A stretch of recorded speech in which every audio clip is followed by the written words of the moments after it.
chicos, espero que se encuentren muy bien. Como ya vieron en el título, vamos a hablar sobre los ácidos nucleicos. Bien, ¿qué son los ácidos nucleicos? Los ácidos nucleicos son macromoléculas o polímeros biológicos presentes en las células de los seres vivos. O sea, son largas cadenas moleculares compuestas a partir de pequeños fragmentos o piezas que se llaman monómeros. ¿Sí? ¿Recuerdan cuando hablábamos de estructuras muy complejas? En este caso serían los polímeros. Como podemos ver en la imagen que nos muestro en el video, los monómeros son pequeñas piececitas que no están unidas entre sí. En cambio, el polímero es una estructura más compleja en la cual se une cada una de esas piececitas, o sea, los monómeros, para formar. ¿Okay? Existen ejemplos muy específicos de los ácidos nucleicos que son el ADN y el ARN. Estos sirven para almacenar y expresar la información genética. Los monómeros de los ácidos nucleicos serían los nucleótidos, que están formados por diversos compuestos como son un azúcar, un fosfato y una base nitrogenada. El tipo de azúcar por los que están formados estos nucleótidos, en específico el ADN y el ARN, es por la ribosa y la desoxirribosa. Estos azúcares, chicos, están formados por los elementos carbono, hidrógeno y oxígeno. Un carbohidrato de tipo aldosa. Se llama aldosa porque dentro de su estructura contiene un grupo funcional llamado aldehído. ¿Sí? Este carbohidrato o este azúcar está compuesto también por 5 carbonos, que podemos observarlos en la figura que les muestro ahí. Cada que podemos encontrar en esa figura tienen un número. En ese número o esa esquinita es donde se encuentra representado cada uno de los carbonos con los que cuenta esa estructura. Entonces, tenemos 5. Y este tipo de carbohidratos se dice que es de alto valor biológico porque forma estructuras esenciales para la vida, en este caso el ADN y el ARN. A esto también se le une un fosfato. Un fosfato es un compuesto formado por fósforo y 4 oxígenos, que se representa como PO4 o como la estructura que podemos encontrar hacia su derecha. ¿Okay? Encontramos 3 hidrógenos con un enlace sencillo y un hidrógeno con enlace doble. Algunos nucleótidos pueden contener un solo fosfato y algunos, como en el ejemplo del ATP, que también es un nucleótido, puede contener hasta 3 fosfatos. En el caso de esta molécula que les menciono, ATP, contiene 3 fosfatos. Dentro de la estructura de un nucleótido están las bases nitrogenadas. Las bases nitrogenadas reciben ese nombre porque tienen un pH básico, o sea, elevado, y dentro de su estructura tienen varios nitrógenos. ¿Okay? Las bases nitrogenadas esenciales del ARN y del ADN son la adenosina, la citosina, la guanina, la timina y el uracilo. Cada una de estas se representa con una letra que es la que utilizan para identificarlo, que es la letra principal. Adenina tiene una A y citosina una C, por ejemplo. ¿Cómo podemos diferenciarlas? Podemos diferenciarlas a base de su estructura. Por ejemplo, algunos dentro de su estructura presentan mayor contenido de nitrógeno, o algunas solo tienen una ciclación. ¿A qué me refiero con una ciclación? A que tienen un pentano o un hexano. Por ejemplo, la adenina tiene un pentano y un hexano, y por ejemplo la citosina, su estructura solamente tiene un hexano. ¿Okay? Y si podemos observar o comparamos los números de carbonos, los números de hidrógenos y el nitrógeno, y en algunos casos el oxígeno, podemos observar que cambian con respecto a la estructura. Ahora, ese azúcar, ese fosfato y esa base nitrogenada tienen que unirse para formar mi nucleótido. Y dentro de la estructura de ellos hay unos enlaces específicos en el cual se une mi azúcar, en este caso mi ribosa o mi desoxirribosa, con mi base nitrogenada. Y hay otro enlace que está formado entre mi azúcar y mi fosfato. ¿Okay?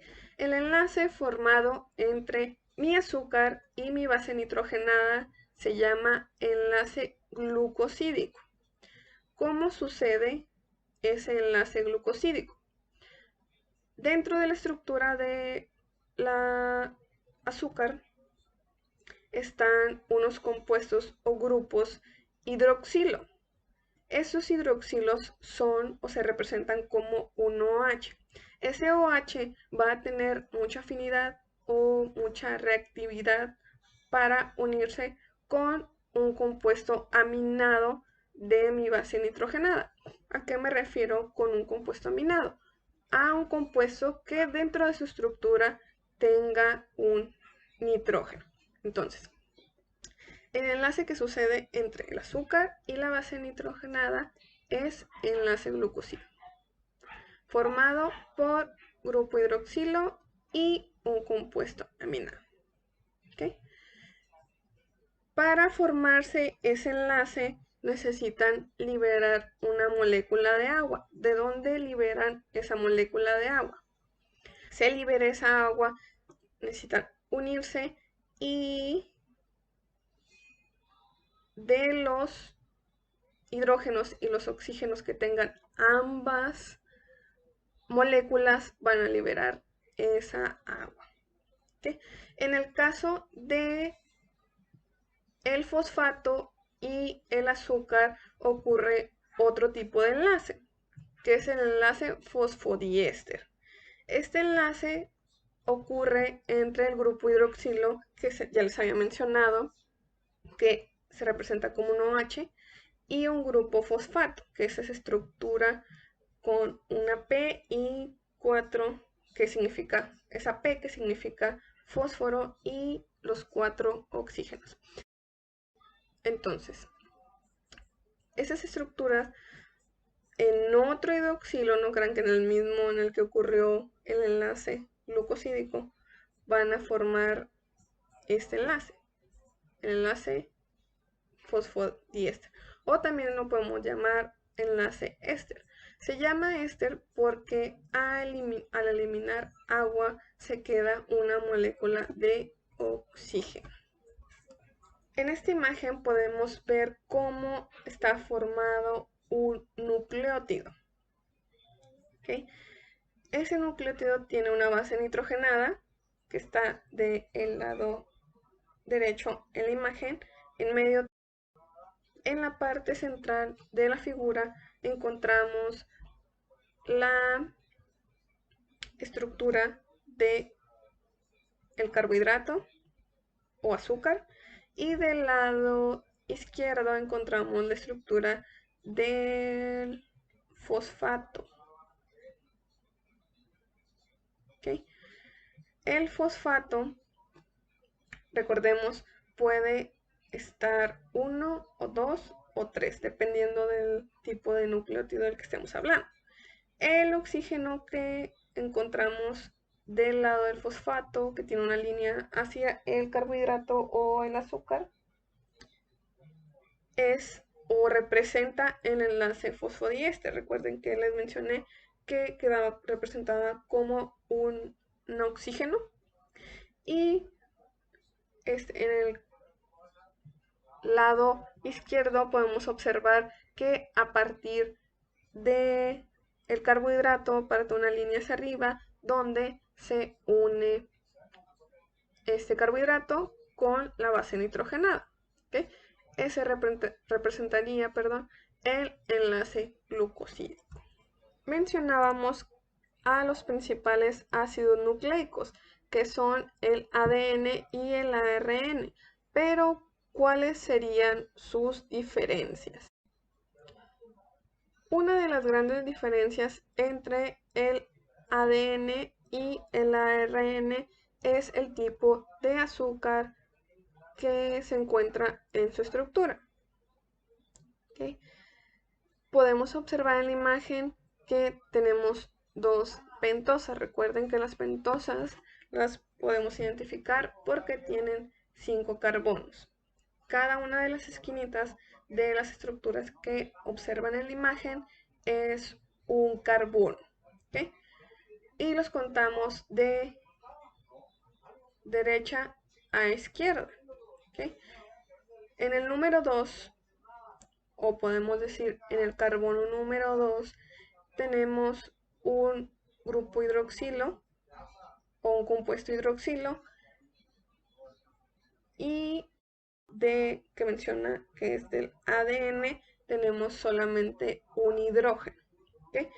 Estructuralmente esa sería la gran diferencia. El primero, el del ARN, es una ribosa. ¿Okay? Pero en la parte del ADN, ya que no tenemos ese oxígeno formando ese hidroxilo, se le llama desoxirribosa, que significa que no contiene oxígeno o que está libre de oxígeno. Es como si yo dijera se está desoxigenando. Vaya, ¿no? Entonces, por eso recibe el nombre de desoxirribosa, porque no tiene ese oxígeno. Una de las grandes diferencias también de el ADN y el ARN es el tipo de cadena que lo forma. Por ejemplo, el ADN está formado por 2 cadenas, se les menciona así cadenas a la estructura formada por todos mis nucleótidos. ¿Okay? Pero esta forma, digamos que es como si tuviera eslabones. Y el ARN solamente es una línea sencilla. Cada uno, si observan en la imagen, cada color representa una base nitrogenada. Otra de las grandes diferencias del ADN y el ARN son las bases nitrogenadas. Recuerden que existen 5 tipos de bases nitrogenadas que forman parte de esas estructuras, que son la adenina, la citosina, la guanina, la timina y el uracilo. Sin embargo, las únicas que comparten esas estructuras son la adenina, citosina y guanina. Y la gran diferencia es que el ADN contiene timina y en el ARN suplen esa timina por un uracilo.